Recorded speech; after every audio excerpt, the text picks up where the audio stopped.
মায়া মায়া মানেই তো কঠিন একটা জাল।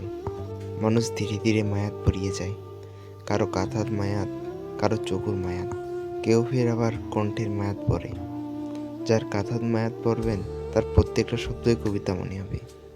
যার কণ্ঠের মায়াত পড়বেন তার গহা প্রতিটি বাক্যই গান মনে হবে। যার চোখের মায়াত পড়বেন তার চোখে দিনা তাকালেই একটা অচেনা গভীর সমুদ্র ডুবিয়ে যাবেন।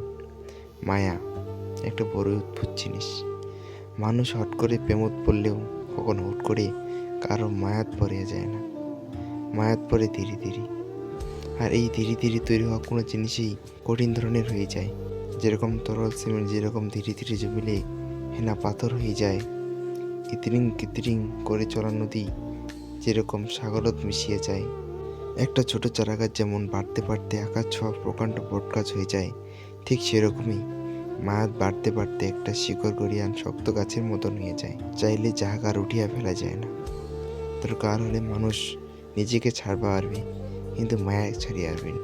ধন্যবাদ সবাইকে।